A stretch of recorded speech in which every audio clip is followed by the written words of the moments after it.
বাইজিৎ মরার পরে গোসল করে শুয়েছিলাম, গোসল না করে শুলো না। তুই বুড়ো বয়সে পেচ্ছাপ করে লুঙ্গি মুছে দিলি কি করে, তোর লজ্জা লাগলো না? মুসলমান সঙ্গে সঙ্গে গোসল করেছে, রাত্রি 12টায় মরুক আর ভোর 4টেই মরুক, গোসল তখনই দেয় না পরে দেয়? তখনই দেয়। আবার যখন গোসল জানাজার টাইম হবে তখন আর একবার দেয়। এই কারণে যদি দ্বিতীয়বার কোনো নাপাক চলে আসে, তাই হ্যাঁ না বলে, তো মুসলমান কখনো নাপাক থাকতে পারে না। তাই আল্লাহ বলছে ইয়া আইয়ুহাল্লাযীনা আমানু সাল্লু আলাইহি ওয়া সাল্লিমু তাসলিমা। মুসলমান যখন দরুদ শরীফ পড়ে, কারা? মুসলমান।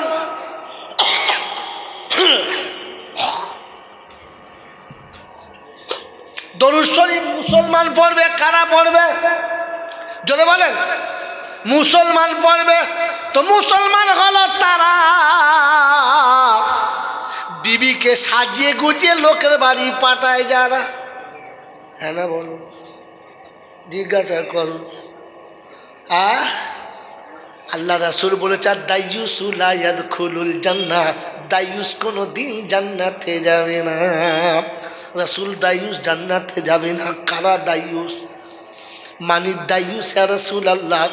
নবী বললেন দাইয়ুস হলো তারা মেয়েদেরকে সামনে রেখে পিছনে থাকে যারা। দাইয়ুস হলো, জোরে বলেন। বাড়িতে ফোন আসলে ধরে কারা? ও বিড়ি খায় বউকে দিয়ে যারা ফোন ধরায়, এরা হলো দাইয়ুসের বাচ্চা। টিভি ফোন করে বলে হ্যালো তুমি এলেই তো একবার হতো ভালো। কথা বলে, ফোন কে ধরেছে? ও ধরে নাই, বউকে ধরিয়েছে। বউকে ফোন ধরায় যারা, দাইয়ুস হলো তারা। ঘরে শুয়ে আছে দুজনা, দরজা আওয়াজ হচ্ছে, কে? একবার এসেছিলাম আপনার কাছে, তো বউকে বলছে দরজাটা খুলে দে। দরজা খুলে যেমনি দিয়েছে, দেখে ইনি হাউস কোট পরে হাউসফুল খুলে দাঁড়িয়ে আছে। বউকে দিয়ে দরজা খোলায় যারা, দাইয়ুস হলো, চোরে বলেন তারা। এবারে ভেবে বলো জলসা শুনে জান্নাতে যাবে কারা? দাইয়ুস যাবে? জোরে বলেন। দাইয়ুস জান্নাতে কোনোদিন যাবে না। দাইয়ুস হলো তারা নারীকে সামনে রেখে পিছনে থাকে যারা। দাইয়ুস হলো, জোরে বলেন তারা। ও বাবাজিরা, আমার সোনার চাঁদ বন্ধুরা, আমার সোনামণি মায়েরা বোনেরা, এই দাইয়ুসের খাতা থেকে যদি বাঁচতে চাও, বাচ্চাগুলোকে গোসল করিয়ে মাদ্রাসায় পাঠিয়ে দাও। আপনাকে দেখাচ্ছি বন্ধু, ওরে মানুষ হলো তারা লজ্জা করে যারা। মানুষের লজ্জা আছে, ছাগলের লজ্জা থাকে, কুত্তার লজ্জা থাকে, এ বাবাজি মানুষের লজ্জা থাকে, পৃথিবীর কোনো জন্তু জানোয়ারের লজ্জা থাকে না। এজন্য 6 বছরের তালবে এলেম পেচ্ছাপ করে পেচ্ছাপখানায়, রাস্তায় পেচ্ছাপ করে না। আর 22 বছরের MA পাস ছেলে রাস্তায় দাঁড়িয়ে পেচ্ছাপ করে, কারণ ওটা ছাগলের ছানা, ওটা মানুষের ছানা না। আর প্রমাণ করতে না পারলে আমি জয়নাল মৌলবী না। বলবো আপনাকে, এই বলবো, হ্যাঁ না বলেন। রিক্সা চালিয়ে, টোটো চালিয়ে লুঙ্গি ছিঁড়ে গেছে, আন্ডার প্যান্ট দেখা যাচ্ছে, দুপুরবেলা বসে বসে ভিজিয়ে মুড়ি লঙ্কা দিয়ে খাচ্ছে। তো দোকানদার বলছে চাচা একটা চপ দেবো? বলছে না বাবা, টাকার খুব দরকার। বলছি এত টাকা না কবরে যাবি? বলছে আমার ছেলে মানুষ করছি। কি করছে? মানুষ করছি। মানুষ করছো? বললে হ্যাঁ। কি করছে? বলে ছেলে ইঞ্জিনিয়ারিং পড়ছে, ডবল ইঞ্জিনিয়ারিং পড়েছে, মানুষ হয়ে বাড়ি ফিরেছে, টুকটুককে বৌমা করে দিয়েছে। শ্বশুর ভাবছে মেয়ে আমার হেঁটে যেতে পাবে না, মোটর সাইকেল দাও। মোটর সাইকেল দিয়েছে, দুজনে পিক আপ দিয়ে যাচ্ছে, ঠান্ডা হাওয়া লেগে শরীরে পেশাব ভাব হয়েছে। গাড়ি দাঁড় করিয়েছে, বউকে দাঁড় করিয়েছে, চেন টেনে দাঁড়িয়ে গেছে, উপরে বিড়িতে মেরেছে টান, আর নিচে ভিজে যাচ্ছে অর্ধেক প্যান, উপরে ধোঁয়া ওড়ে, নিচে পানি পড়ে। বউ দাঁড়িয়ে দাঁড়িয়ে দেখে সেকশন পাইপ, ভালো পানি পড়ে। এ মানুষ না জানোয়ার? একে মানুষ বলে, একে মানুষ বলে, কথা বলে একটা মৌলবী। এই মৌলবী যদি জীবনে পেচ্ছাপ করে দাঁড়িয়ে দেখাতে পারেন তাহলে এখানেই খুন করবো আমি, ওপেন বলছি এখানেই খুন করবো। বলেন জীবনে দেখেছেন? ওরে মানুষ হলো এরা আর জানোয়ার হলো তারা। এবার বুঝে নাও তুমি কারা, তুমি কে আর আমরা কারা। ওই বাপজিরা সোনারা লালিরা পালকের ওখানে দুটো মেয়ে, চারটে মেয়ে, 22 বছরের, 28 বছরের, কিংবা 21 বছরের, 16 বছরের পূর্ণ যুবতী 4-5টা মেয়ে দাঁড়িয়ে আছে। মাথায় কাপড় নেই, গায়েতে কাপড় নেই। ডাক্তার যাচ্ছে, মাস্টার যাচ্ছে, বল খেলার প্লেয়ার যাচ্ছে, স্কুল কলেজের ছেলে যাচ্ছে, কিচ্ছু মনে করবে না। হুজুর যেমনি যাবে অমনি ঘোমটা দেবে 3 জনা। হ্যাঁ না, হ্যাঁ না, কারণ বুঝেছি এতক্ষণে মানুষ আসছে, মাথার কাপড় খোলা যাবে না। আর আগে জানোয়ার যাচ্ছিল, গরুর সামনে মাথায় কাপড় দিতে হয়। বোঝেন না, বোঝেন না। বাড়ির সামনে একটা মাচা করেন, সকালবেলা দেখবেন 8টা-9টার পরে 4 জন বসেছে, তারপরে আবার 4 জন এলো, হ্যালো হাই, এর বেশি আর কিচ্ছু নাই। আবার 4টে এলো, হ্যালো হাই, কেমন আছো বড় ভাই, এর বেশি আর কিচ্ছু নাই। 12 জন বসে গেঁজাচ্ছে, সালাম নাই। যেমনি মূল সাহেব রাস্তা দিয়ে যাচ্ছে, দাঁড়িয়ে বলছে হুজুর আসসালামু আলাইকুম। হ্যাঁ না, কেন? এতক্ষণে মানুষ এসেছে, সালাম দিয়েছে, জানোয়ারকে কেউ সালাম জোরে বলেন দেয় না। মানুষকে সালাম দিয়েছে, এরা ভালো না খারাপ? মোটেই ভালো না। এরা যদি ভালো হতো সকালবেলা উঠে প্রথম জন্ম দেওয়া বাপকে সালাম দিত। এরা যদি ভালো হতো প্রথম বিবিকে সালাম দিত। কোরআন শোনাও, ইয়া আইয়ুহাল্লাযীনা আমানু লা তাদখুলু বুয়ুতান গায়রা বুয়ুতিকুম। ঈমানদাররা তোমাদের জন্য বলছি, পারা নাম্বার 18, সূরার নাম সূরা নূর, আয়াত নাম্বার 25, ডান দিকের পৃষ্ঠার মিডল পয়েন্টের আয়াত। আল্লাহ পাক শুনেছে, লা তাদখুলু বুয়ুতান গায়রা বুয়ুতিকুম। নিজের ঘরে কিংবা অন্যের ঘরে, কারো ঘরে ঢুকিস না। ঢোকার আগে সালাম দিবি, সালাম না দিয়ে ঢুকবি না। মুসলমান সালাম না দিয়ে,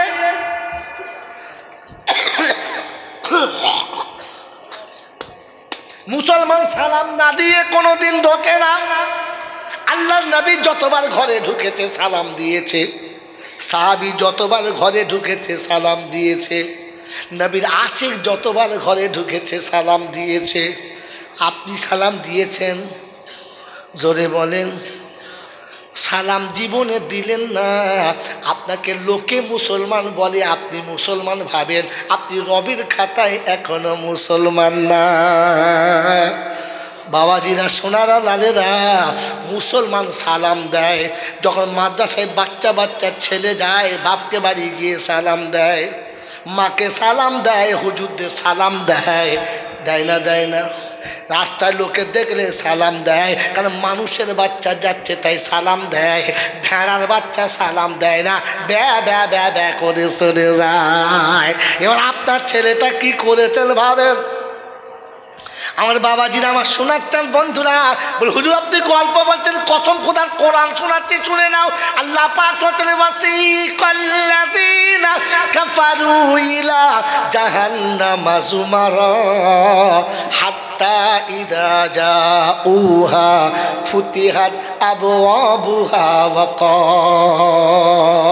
ওয়া ক্বালা লাহুম খাযানাতুহা আলাম ইয়াতিকুম রুসুলুম মিনকুম ইয়াতলুনা আলাইকুম আয়াতি রাব্বিকুম ওয়া ইউনজিরুনাকুম লিকা ইয়াউমিকুম হাযা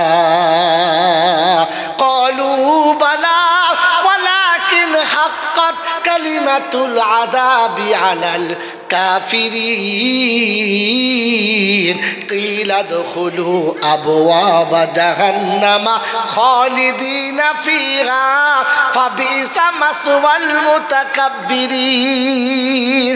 পারা নাম্বার 24, সূরার নাম সূরা জুমার, আয়াত নাম্বার 70, বাদিকের পৃষ্ঠার প্রথম আয়াত। আল্লাহ পাক বলেন, কিয়ামতে জাহান্নামীদেরকে তাড়িয়ে জাহান্নামে নিয়ে যাবে। দারওয়ান জিজ্ঞাসা করবে, তোদের কাছে আলেম ওলামা যায় নাই, কোরআন হাদিস শোনায় নাই, এই দিনের কথা কি তোরা শুনিস না? বলে শুনেছিলাম, বলেছিল মৌলানা, মনে করতাম ওরা বোঝে, আমরা কি বুঝি না। বলে এখন কি বুঝেছিস? লাউ কুন্না নাসমাউ আও নাকিলু মা কুন্না ফি আসহাবিস সাইর। পারা নাম্বার 29, সূরার নাম সূরা মুলক, আয়াত নাম্বার 13। সন্দেহ হলে সবার আগে দেখতে পারো। ও বাবাজি আমার আল্লাহওয়ালা ভাইরা, কোরআন শোনাচ্ছে, সেদিন কি হবে? সেদিন বলছে লাউ কুন্না নাসমাউ, যদি মৌলবীদের কথাগুলো শুনতাম আর বুঝতাম, আজকে জাহান্নামে যেতে হতো না। তো ফেরেশতা বলছে কি করবি বল? বলছে কি করবো? হুজুরা বলছে তওবা করলে ছেড়ে দেবে। কি করলে? তো কোরআন শোনাচ্ছে ফাতারাফু,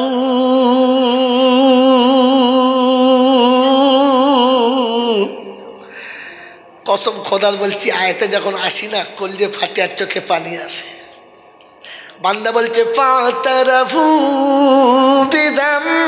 বিযামবিহিম ফাসুহকাল লিআসহাবিস সাঈর। বান্দা বলবে আল্লাহ সমস্ত গুনাহ থেকে তওবা করছি। আর আল্লাহ বলে ফেরেশতারা ওদের জাহান্নামে পাঠানোর জন্য হুকুম দিচ্ছি। বান্দা তওবা করার নিয়ত করছে, আল্লাহ জাহান্নামে পাঠাবার হুকুম দিচ্ছে। কোরআন নকল করছে ইয়াউমা ইয়াদুদ যালিমু আলা ইয়াদাইহি ইয়াকুলু ইয়া লাইতানি ইত্তাখাযতু মা'আর রাসূলি সাবিলা ইয়া ওয়াইলাতা লাইতানি লাম আত্তাখিযু ফুলানান খালিলা। কোরআন শরীফের পারা নাম্বার 19, সূরার নাম সূরা ফুরকান, আয়াত নাম্বার 28। বাঁদিকের পৃষ্ঠার মিডিল পয়েন্ট একটু ভালো করে তাকাস। আল্লাহ বলেন ইয়াউমা ইয়াদুদ যালিমু আলা ইয়াদাইহি ইয়াকুলু ইয়া লাইতানি ইত্তাখাযতু মা'আর রাসূলি সাবিলা। সেদিন আল্লাহ বলে ওই জালিমরা চিৎকার মেরে কাঁদবে, নিজের হাত চিপিয়ে খেতে খেতে অর্ধেক খেয়ে ফেলবে, আর খেয়ে বলবে ইয়া লাইতানি ইত্তাখাযতু মা'আর রাসূলি সাবিলা। আই কপাল পড়ারে নসিব ফাটা, নবীর তরিকাটা কেন জানলাম না? আর যাদের তরিকায় নাচানাচি করেছি ও হারাম করে বাচ্চাদের খুঁজে পাচ্ছি না। মনে থাকবে মৌলানা, পাড়ার লোকে বলেছে ছেলেটা ডাক্তার কর, মাস্টার কর, ব্যারিস্টার কর, প্রফেসর কর, মাদ্রাসায় দিস না, ভিক করে খাবে, ভাত পাবে না।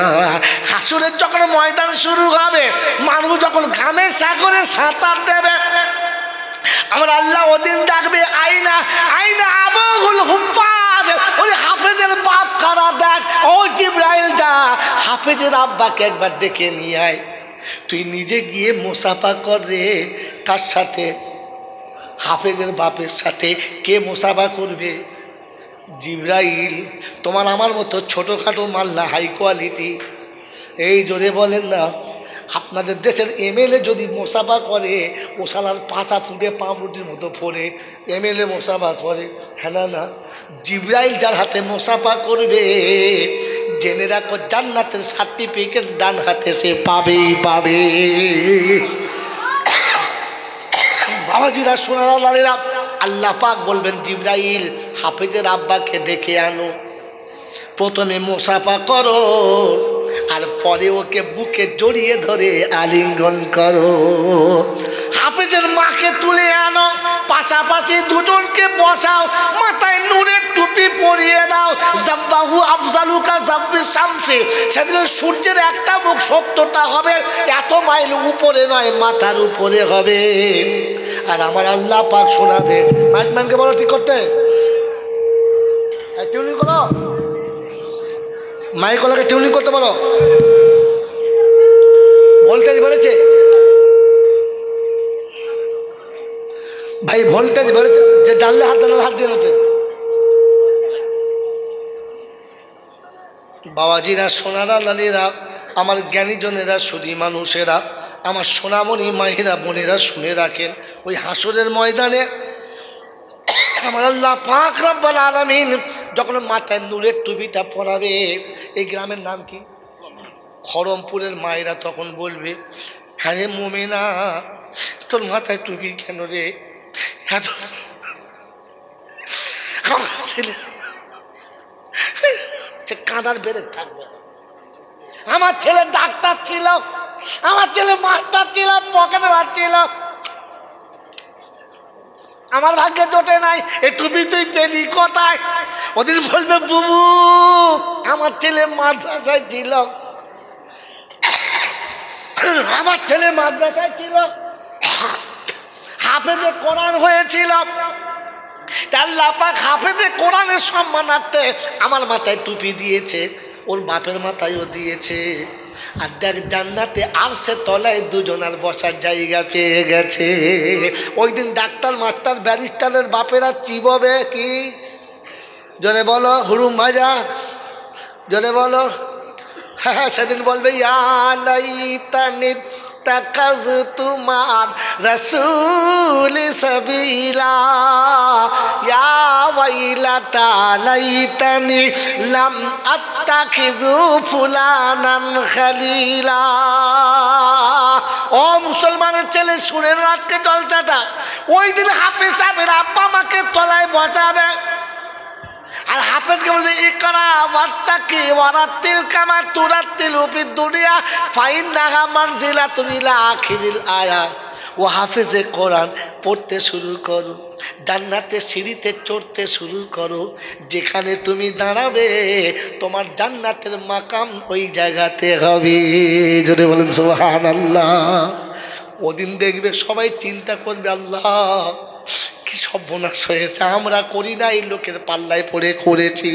বলে ডাক তাদের ডেকে নিয়ে আয়, যা ডেকে নিয়ে আয়। ওয়ায়াউমা ইয়াকুলু নাদু শুরাকাই আল্লাযীনা যাআমতুম ফাদাউহুম ফালাম ইয়াস্তাজিবু লাহুম ওয়া জাআলনা বাইনাহুম মাওবিকা ওয়া রাআল মুজরিমুনা নারা ফাযান্নু আন্নাহুম মাওয়াকিউহা ওয়া লাম ইয়াজিদু আনহা মাসরিফা। কোরআন শরীফের পারা নাম্বার 15, সূরার নাম সূরা কাহাফ, আয়াত নাম্বার 52, 52 নম্বর আয়াতে ডান দিকের পৃষ্ঠার নিচের লাইন থেকে দুটো লাইনের উপরে আল্লাহ পাক শুনিয়ে দিয়েছে ওয়ায়াউমা ইয়াকুলু নাদু শুরাকাই আল্লাযীনা যাআমতুম।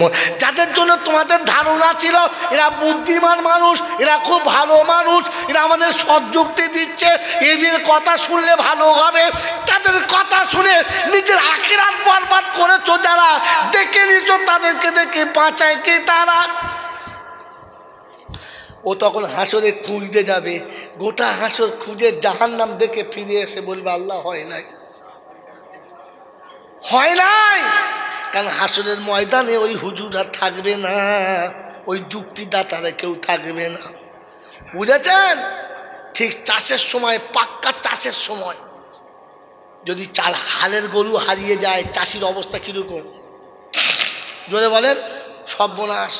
সকালে উঠে কেজিখানের মুড়ি গামছায় বেঁধে বার হয়েছে, একেবারে ভেবে চৌমা থেকে শুরু করে মালঞ্চ থেকে একদম সোজা সরবেড়ে সন্দেশখালি ঘুরে পাক মেরে নেজাট হয়ে একেবারে বসিরহাট হয়ে বাড়ি ঢুকছে বেলা 4:30 সময়। মুখ শুকিয়ে তুবড়ে গেছে, ছেলে তাস খেলছে আর ওর বউ দূর থেকে দেখছে মালটা বাড়ি আসছে। তো ছেলে জিজ্ঞাসা করছে আব্বা গরু পেলে? বলছে না রে ভাই গরু পাই নাই। কি বলছে? যে গরু পাই নাই। ওর বউ তখন বলছে হ্যাঁ তোমার ভাই হয়? বলছে গরু হারালে ওরকম হয় রে মা, তুই আর ধান জ্বলায় না, সরে যা। চাষের সময় গরু হারালে বউকে মা বলে ফেলে, হাসরের ময়দানে তোর এই বুদ্ধি হারিয়ে ফেলে কাকে বাপ বলবি? ঠিক করবো কাকা দেখা। ওই দিনে নিরাপদে জান্নাতে যাওয়ার ইচ্ছা আছে? আছে আছে? এবারে হাত তোলেন কার কার জান্নাতে যাওয়ার ইচ্ছা আছে। এখানে একটা চান্স আছে, ওই চান্সটা বলে যাচ্ছি। আপনার কোনো মৌলবি বলেছে কিনা জানি না। হাসরের ময়দানে কোরআনের হাফেজকে যখন বলবে চলো পড়ো আর চড়ো, ও জান্নাতের সিঁড়িতে চাপতে চাপতে অর্ধেক দূরে গিয়ে দাঁড়িয়ে পড়বে, অর্ধেক দূরে গিয়ে কি দাঁড়িয়ে পড়বে। তো আল্লাহ জিজ্ঞাসা করবে কি ব্যাপার, চলো? আল্লাহ যাব না, লজ্জা লাগছে। তো আল্লাহ লজ্জা কিসে, চলো সবাই যাচ্ছে। বলছে আল্লাহ সবাই যাচ্ছে কিন্তু আমি যেতে পারছি না, লজ্জা লাগছে। কেন? বলছে রব্বাল আলামিন আল্লাহ, আমি যে মাদ্রাসায় পড়তাম সেই মাদ্রাসার বিল্ডিং করার জন্য যারা টাকা দিয়েছিল, আমি যে মাদ্রাসায় পড়তাম সেই মাদ্রাসার বোর্ডিং চালানোর জন্য যারা টাকা দিয়েছিল, আজ তারা আমার মুখের দিকে একেবারে ইয়েতিমের মতো তাকিয়ে রয়েছে। আমাকে দেখে লজ্জা লাগছে। সেদিন তারা দিয়েছে, আমি খেয়েছি, তারা বানিয়েছে, সেই ঘরে আমি পড়েছি। আমার একটু লজ্জা লাগছে, ওদের সামনে থেকে আমি পার হতে পারছি না। ওরা আমার দিকে ছোট ছেলের মতো ফ্যাল করে তাকিয়ে আছে আল্লাহ, তাই আমার লজ্জা লাগছে, আমি আর যেতে পারছি না। শুধু আল্লাহ পাক রব্বুল আলামিন শোনাবে, চিনতে পারছো? বললে হ্যাঁ। আল্লাহ বলবে জিবরাইল পাগড়ি নিয়ে এসো। পাগড়ির দাম বুঝে না কাকে বলে, বোকা কথাটা। সেদিন জিবরাইলকে দিয়ে পাগড়ি আনাবে, আর পাগড়ি আনিয়ে হাফেজ সাহেবের পিছনে দাঁড় করাবে, আর বলবে ডাকো, ওদের ডাকো। যারা তোমার মাদ্রাসায় দিয়েছিল, তোমাকে মাদ্রাসায় দিয়ে খাইয়েছিল, ওদেরকে ইশারা করে ডাকো, তুলে নাও, আর চাদরের আড়ালে নিয়ে তুমিও চলে যাও, আর ওই দুটো কেউ জান্নাতে নিয়ে চলে যাও, জান্নাতে নিয়ে চলে যাও। ও খড়মপুরের বাবাজিরা, খজনা মতো অনেক করেছ, এখন ধরা তো পড়েই গেছো নাকি? ধরা যখন পড়েই গেছো, একটা চান্স বলে দিচ্ছি বাঁচার। কমপক্ষে ওলামাদের সাথে থাকো, ওলামাদের পিছনে থাকবে, আগে যাবে না। ওলামাদের আগে গেলে মৃত্যু অনিবার্য, কুত্তার মতো কেউ বাঁচাতে পারবে না। আপনাকে আমি দলিল সহ দিয়ে যাচ্ছি, শুনে নেন। আশরাফ আলী থানভী রহমতুল্লাহ আলাইহ বসে আছেন, এক মুরিদ ছুটে ছুটে গিয়েছে, গিয়ে বলছে হুজুর হুজুর। বললে কি? আমি একটা স্বপ্ন দেখেছি। কি বাবা? বলে হুজুর আমি স্বপ্ন দেখছি বাংলার নবাব নবীর সামনে সামনে যাচ্ছে, নবীর সামনে সামনে যাচ্ছে। হযরত বললেন মনে হচ্ছে নবাব সিরাজউদ্দৌলা মরে গেছে। মুরিদ শুনলেন, চুপ করে গেলেন, কিচ্ছু বললেন না। তখন তো টেলিফোনের যোগ ছিল না, তার তোরের ছিল। তাই তিনি ওখান থেকে চিঠি মারফত জানলেন। চিঠি মুর্শিদাবাদে এলো, মুর্শিদাবাদ থেকে আবার চিঠির উত্তর ঘুরে গেল। তিনি লিখেছিলেন এই তারিখে নবাব সিরাজউদ্দৌলা কোথায় ছিলেন, তিনি কি কি অবস্থায় ছিলেন, একটু ডিটেলস জানাবেন। যাকে লিখেছে তিনি লিখছেন, ভাই আপনার চিঠি আসার পরে যে তারিখে আপনি লিখেছেন তার আগের তারিখে নবাব সিরাজউদ্দৌলা মারা গেছে। চিঠি পেয়ে উনি চুপ করে গেলেন। প্রায় 1-1.5 মাস হয়ে গেছে। একদিন হযরতের কাছে খিদমত করছে, খুব ক্লোজ হয়ে গেছে, কাছাকাছি। আর তখন বলছে হুজুর বেয়াদবি হলে মাফ করবেন, একটা কথা জিজ্ঞাসা করব। এ দেখুন ওলামাদের কাছে এরকম জিজ্ঞাসা করবেন, এসে নিচু হয়ে বসবেন, মাথা নিচু করবেন, একেবারে ছোট হয়ে বলবেন হুজুর একটা কথা জিজ্ঞাসা করব। মশলাটা বলেন তো, তুই তোর বাপের জমিদার চাই? এই আলেমের সামনে এসে কথা বলছে মানে জমিদারের বাচ্চা, ছাগল কোথায় না বলছে, বলুন তো তোর বাপের গোলাম আছে? আলেমের কাছে এসে হ্যাট হয়ে বসবি, মাথা নিচু করবি, পায়ে হাত রাখবি, অনুমতি নিবি, তারপর জিজ্ঞাসা করবি।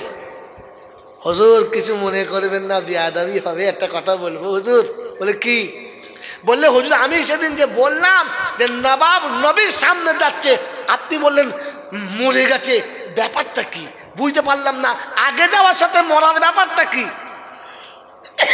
আশরাফ আলী থানভী রহমতুল্লাহ আলাইহি বলছেন বাবা মুক্তাদি পিছনে থাকে না, সামনে।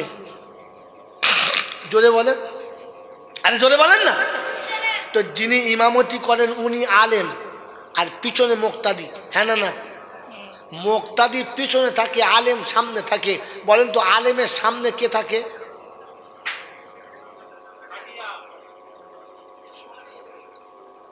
বলো বলো, কে থাকে? আলেমের সামনে মাইয়ের থাকে, আর কেউ থাকে? যদি বলেন তো ওলামাদের পিছনে থাকলে বেঁচে যাবি, আর ওলামাদের পিছনে আগে গেলে জুতো খেয়ে মরে যাবি। মরার সময় কলমা পাবি কিনা সন্দেহ আছে। ইলাইনুল আবিদিন বলে চলে গেল, তোমার বসিরহাট এলাকার কোনো মৌলবি বলে নাই, কোনো বলবেও না। মেরে মোহতরম দোস্তর বুজুর্গ, আলেমদের পিছনে থাকবো, ইজ্জতে থাকবে। আলেমের সামনে গেলে মৃত্যু তোমার অনিবার্য, কারণ আলেমের সামনে শুধু মাইয়েতে যায়, জ্যান্ত যায় না। মনে থাকবেন ইনশাআল্লাহ? হ্যাঁ, মনে থাকবেন ইনশাআল্লাহ। তো হযরতের পাশে গিয়ে জিজ্ঞাসা করছেন, হুজুর ব্যাপারটা বলেন তো। হুজুর বলে দিলেন, আমার বন্ধুরা, আমার আল্লাহওয়ালা ভাইরা, জ্ঞানীজনরা, সুধী মানুষেরা এই আলেমদের সঙ্গে থাকবে ইনশাআল্লাহ। জোরে বলেন, থাকবে ইনশাআল্লাহ। এই আলেমদের সঙ্গে যদি থাকেন, আপনি ইহকালেও বেঁচে যাবেন, পরকালেও, জোরে বলেন, বেঁচে যাবেন। তাই আজকে শুনিয়ে দিয়ে চলে যাচ্ছি, আল্লাহর নবী যেটা বলেছে সত্য না মিথ্যা? একদম সত্য, একদম সত্য। সত্তরে এক পীর বলি,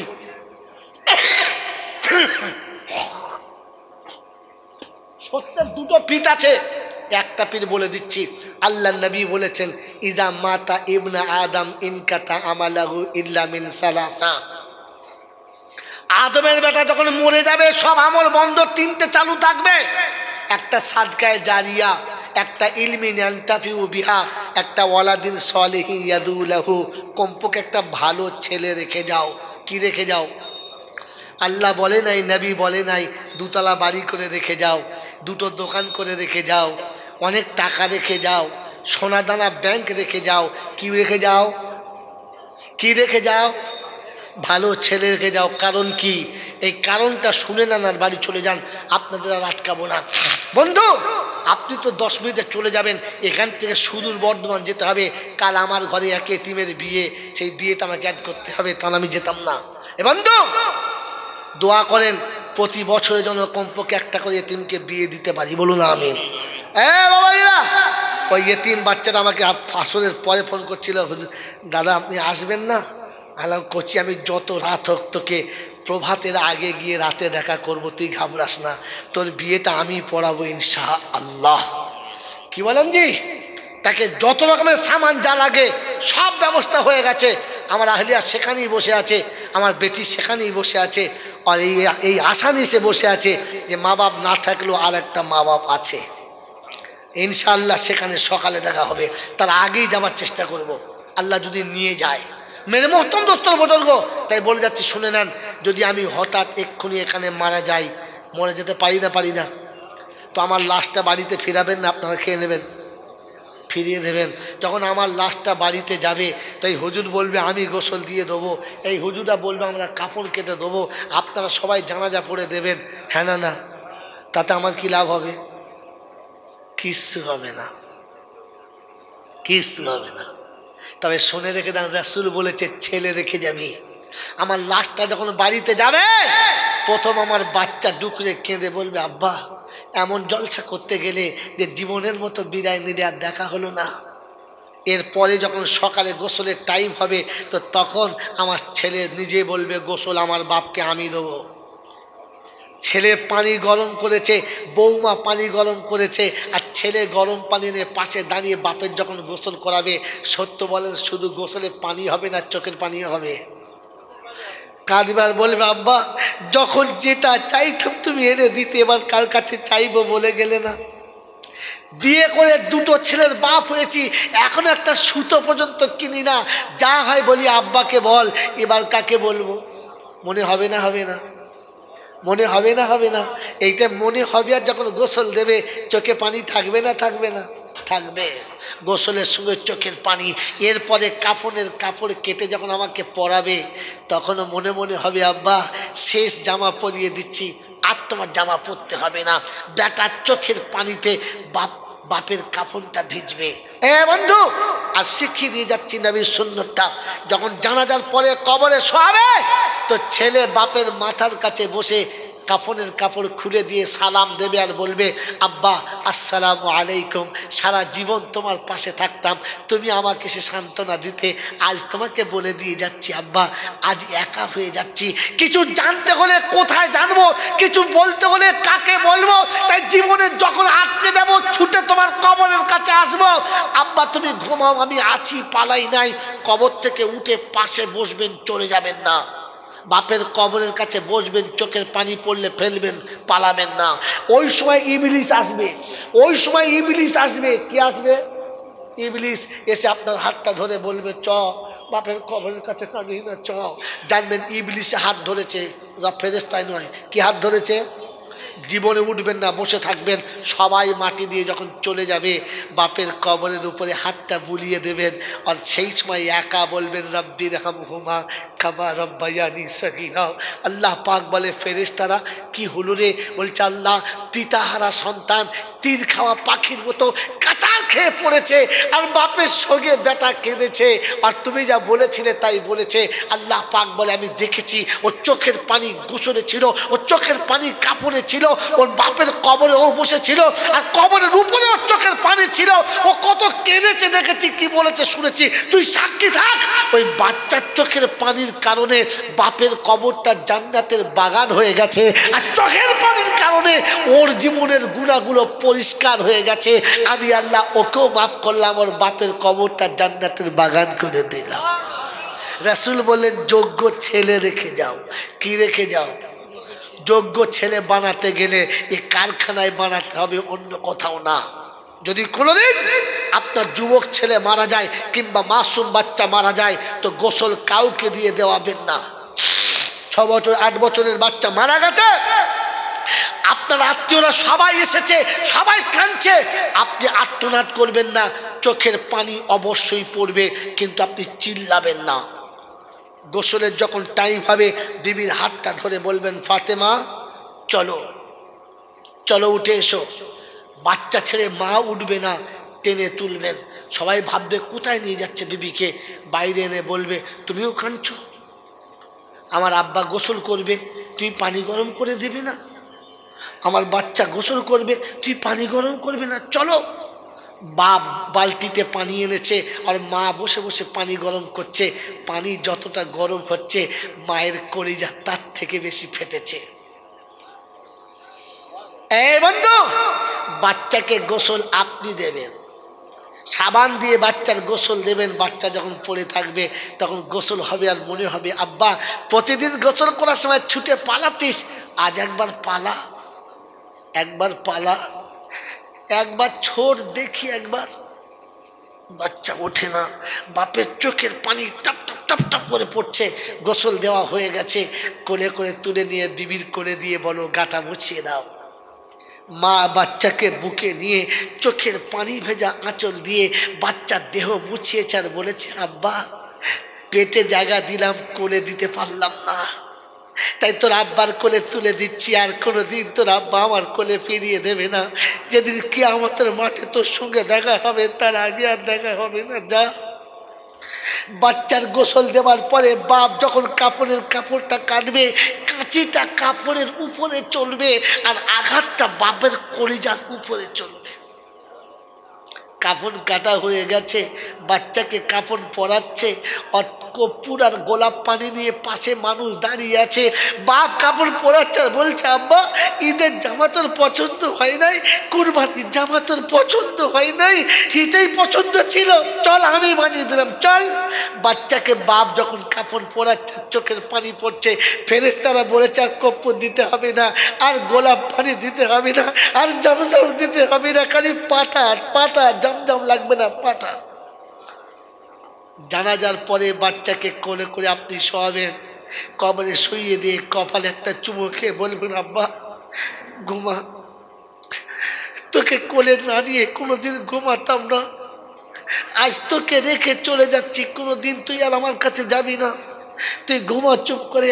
বাচ্চাকে কবরে শুইয়ে রেখে দিয়ে আস্তে করে উপরে উঠে এসে চুপ করে বসবেন। সবাই মাটি দিয়ে চলে যাবে, আপনি যাবেন না, হাত যেখানে মন যাবে চলে যাবে। গোটা কবরস্থান যখন খালি হয়ে যাবে বাচ্চার কবরে হাতটা বুলিয়ে বলবেন আব্বা ঘুমা। এরপরে যখন মনে হবে তোর কথা ছুটে আসবো, তোর আব্বা ডাকের আওয়াজ কানে আসবে, তুই তো আর কোনোদিন আসবি না, তাই তুই এখানে ঘুমো, আমি আসছি। ওই সময় বাচ্চার কবরে হাতটা বুলিয়ে দিয়ে একবার হাতটা তুলে বলবেন আল্লাহ শুনেছি পিতামাতা দোয়া করলে তুই নাকি কখনো ফেরাস না, বাপ দোয়া করলে তুই নাকি কখনো পেলাস না। এক অসহায় পিতা আজ নিরুপায় হয়ে তোর কাছে হাত তুলেছে, তুই দয়া করে মেহেরবানি করে বাপের দোয়াটা কবুল করে নে। এই পরওয়ারদিগার আলম, আমি জীবনে কোনো দিন যদি কোনো ভালো কাজ করে থাকি, মুসলমানের ছেলে বাপের বেটার কবরের কাছে দাঁড়িয়ে বলবে, আমি জীবনে কোনো দিন যদি কোনো ভালো কাজ করে থাকি আর তোর যদি পছন্দ হয়, তার বিনিময়ে তুই আমার বাচ্চাকে তোর রহমতের ছত্র ছায়াতে জায়গা দিস।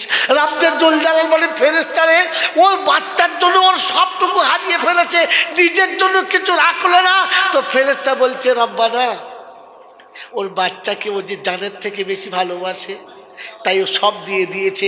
আল্লাহ পাক বলে, শোন, ওই বাপ তার বেটাকে যত ভালোবাসে, আমি আল্লাহ আমার বান্দাকে তার থেকে 70 গুণ বেশি ভালোবাসি। তাই ওর জীবনের নেকি দিয়ে বাচ্চা বাঁচিয়ে দিয়েছে, আর আমি আমার রহমতের চাদর দিয়ে আমার বান্দাকে বাঁচিয়ে নেবো। তুই শুনে রাখ, ওই বাপের চোখের পানি গড়িয়ে যখন গেছে, তখন আমি আল্লাহ তার আগেই ক্ষমার দরজা খুলে দিয়েছি, আর আমি আল্লাহ পাক রহমতের চাদরে ওকে ঢাকা দিয়ে বাপ বেটাকে পার করে দেওয়ার ওয়াদা করেছি। আমার বন্ধু, আমার আল্লাহওয়ালা ভাইরা, ওই চলে যাওয়া বাচ্চা, ওই চলে যাওয়া মা আর আব্বা আজ অপেক্ষা করে বসে আছে যে আমার বাচ্চারা নিশ্চয়ই আমার জন্য কিছু পাঠাবে, আমার বাচ্চা আমার কথা মনে রাখবে। বলেন, ওই রকম বাচ্চা রেখে যাওয়ার জন্য, যে বাচ্চা আমি চলে গেলে আমার গোসল দেবে, যে বাচ্চা আমি চলে গেলে আমাকে সুন্দর করে গোসল দেবে, আমাকে পরিষ্কার পরিচ্ছন্ন করবে, বলেন এইরকম বাচ্চা আপনার আমার রেখে যাওয়ার দরকার আছে না না? জোরে বলেন, আছে না না? এরকম বাপ যে আমার জন্য কবরের কাছে দাঁড়িয়ে কাঁদবে, দরকার আছে না না? আছে। আমার বন্ধু বলেন, ওই রকম বাচ্চা বানাতে আর ওই রকম বাচ্চা দুনিয়া রেখে যাওয়ার জন্য যে প্রয়োজন আছে, তার জন্য মাত্র 10,000 টাকা লাগবে।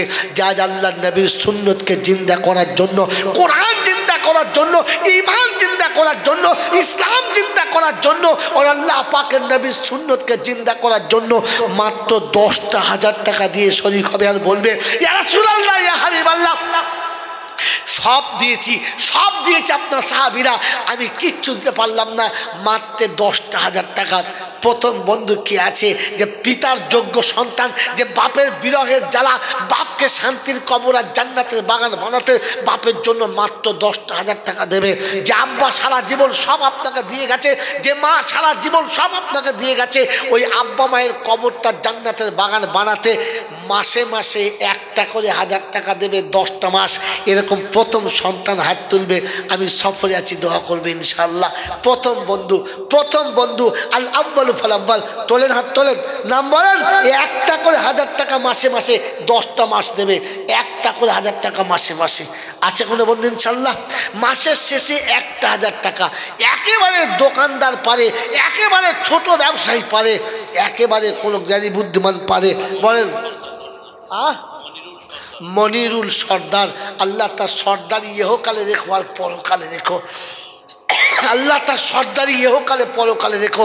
মনিরুল সর্দার বলেছে 10,000 টাকা দেবো, একটা জোড়া। ওয়া খালাকনাকুম আজওয়াজা, কোরআন বলছে সব জিনিসের জোড়া, এখানে একটা জোড়া। ডাক্তার অলিউল্লাহ বাবু, হাত তুলে দেখো, দেখে নিচ্ছি চেহারাটা, আল্লাহ কবুল করুক ইনশাআল্লাহ। 10,000 বাড়ি তালা দোয়া করি, দোয়া করি বাড়ি তালা দুই বন্ধু তরেতে, আর জোরমানিকের মতো রে নবী দুই পাশেতে, আর জান্নাতি সঙ্গিনী দিও এই দুনিয়াতে, আর হাফেজে কোরআন দিও তাদের কোলেতে। আল্লাহুম্মা আমিন, জোরে বলেন আল্লাহুম্মা আমিন। ইজ্জত সম্মান খোদা বাঁচাইয়া নিও, আর আখিরাতে তুমি তাদের রহমত দিও। আর যোগ্য বাপের বেটা যারা করিয়াছে দান, আর পিতা তাদের কবরেতে সত্যি ভাগ্যবান। আর এমনও সন্তান খোদাকে কজনা পাবে, আর কবরেতে শুয়ে শুয়ে সাদকা পাঠাইবে। আর আমি বাড়ি দোয়া করি এদের তরেতে, আর সুস্থ সবল শরীর দিও জমিন পরেতে। চাষ চাকরি ব্যবসা খোদা যে পথ দিয়ে যাবে, আর তব রহমতের 6টা বাড়ি ধারা হবে। তৃতীয় বন্ধু কি আছে ইনশাআল্লাহ? আল্লাহু বিতুন ওয়া ইউহিব্বুল বিত্রা, কি নাম বলেন?